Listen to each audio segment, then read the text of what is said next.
بسم اللہ الرحمن الرحیم الا ان اولیاء اللہ لا خوف علیہم ولا هم یحزنون۔ سنو، یہ جو میرے بندے ہیں ان پر نہ کبھی کوئی خوف آتا ہے نہ غم آتا ہے۔ میں نے ان کو غم اور پریشانی سے پروف کر دیا ہے، یہ پریشانی پروف ہو گئے ہیں، اب ان کو پریشانی نہیں آ سکتی، ان کے دل غم پریشانی سے محفوظ ہو گئے۔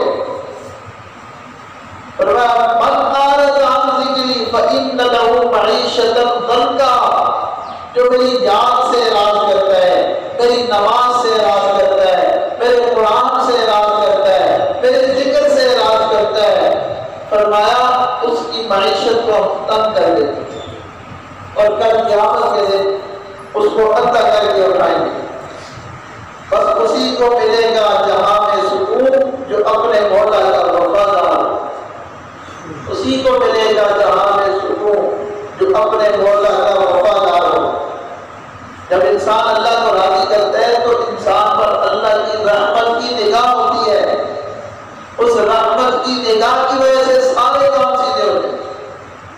اور لیکن جب انسان اللہ کو ناراض کر دیتا ہے تو وہ نگاہ پھر جاتی ہے، رحمت کی نگاہ جس سے ہٹ گئی اس کی دنیا بھی برباد ہوئی، آخرت بھی برباد ہوئی۔ نگاہ اقربا بدلی مزاج دوستاں بدلا، نگاہ اقربا بدلی مزاج دوستاں بدلا، نظر کی کن کی کیا بدلی کل سارا جہاں بدلا۔ اللہ کی نظر کیا ہٹ گئی کہ سارا جہاں ہی بدل جاتا۔ تو اللہ کی وہ رحمت کی نگاہ اپنے خاص بندوں پہ پڑتی ہے۔ کچھ اللہ کے خوش نصیب ایسے بندے بھی ہوتے ہیں جن پر دن میں 70 سے زیادہ مرتبہ اللہ کی محبت کی نگاہ پڑتی ہے۔ تو جن پر اللہ کی محبت کی نگاہ 70 سے زائد مرتبہ پڑے ان کے دلوں کے سکون کا کیا عالم ہو۔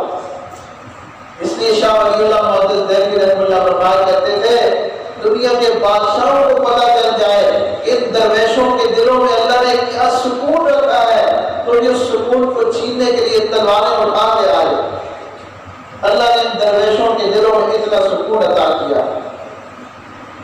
اللہ اکبر کبیرہ۔ تو اللہ کے ساتھ بندے کی ایسی محبت ہو کہ وہ محبت انسان کو گناہ چھڑوا دے اور انسان جو ہے گناہ سے 100% پاک اور صاف ہو جائے۔ لیکن دو ہی چیزیں ہوتی ہیں، یا خوف خدا ہے یا محبت الہی۔ اب دنیا میں ہم قانون کی پاسداری کرتے ہیں کیوں؟ ڈر لگتا ہے، حتیٰ کہ مسجد میں نماز پڑھتے بھی ڈرتے ہیں، جمعہ پڑھتے ڈرتے ہیں پرچہ نہ ہو جائے، پولیس نہ آ جائے، گرفتار نہ کر لیں، ڈر ہے، ڈنڈے کا ڈر ہے۔ تو جب انسان کو ڈنڈے کا ڈر ہوتا ہے پھر بھی گناہ سے بچ جاتا ہے۔ تو اللہ کا ڈنڈا جب برسے گا تو پھر کیا ہوگا؟ اللہ کی لاٹھی جب آئے گی تو پھر کیا ہوگا؟ جب انسان کسی کی محبت میں کام کرتا ہے، کسی محبوب سے محبت ہے، تو یہ نہیں ہو سکتا کہ محبوب سے محبت تو ہو اور انسان اس کی بات نہ مانے، اللہ سے محبت اور بات نہ مانے۔ تیری محبت میں گل گل کے حاضی ہو گئے، اتنا بھلے کہ رستم کے ساتھی ہو گئے۔ یہ کیا بولنا ہے کہ گل گل کے حاضی ہو گئے؟ تو بھائی جس سے محبت ہوتی ہے انسان اس کی اطاعت کرتا ہے، اس کی فرما برداری کرتا ہے۔ تو میں نے جو آیت پڑھی تھی کہ اللہ کے دو بندے، دو طرح کے بندے، ایک باوفا ایک بے وفا۔ اللہ تعالیٰ نے ارشاد فرمایا اے میرے بندو میرے ساتھ محبت کا تعلق رکھو اور اس محبت کے تعلق میں وفا کرو۔ اگر وفا کرو گے تو بہت اچھا، اگر وفا نہیں کرو گے تو میں ایسی قوم لاؤں گا جو میرے ساتھ محبت کر کے دکھائے گی، وفا کر کے دکھائے گی۔ تو اللہ تعالیٰ نے ہمیں یہ موقع دیا ہے کہ ہم اللہ سے محبت کریں، دوستی کا تعلق رکھیں۔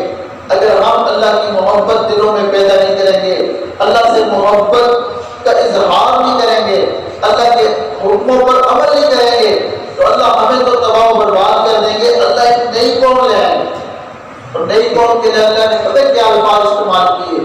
فَسَوْفَ يَأْتِي اللَّهُ، سوف کا معنی ہوتا ہے ان قریب۔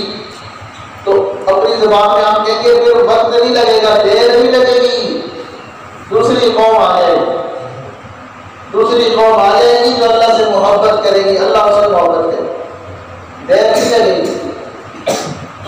سچی اللہ سے محبت کر لیں، ہم اللہ کے حکموں پر عمل کرنے والے بن جائیں، ہم گناہوں سے بچنے والے بن جائیں، اللہ دنیا میں بھی سکون عطا فرمائیں گے اور اللہ آخرت کی زندگی کو بھی سنبھال لیں۔ دعا ہے اللہ تعالیٰ ہم سب کو اپنی سچی پکی محبت نصیب فرمائے۔ وآخر دعوانا الحمدللہ رب العالمین۔ پچھلے قرآن کو کہی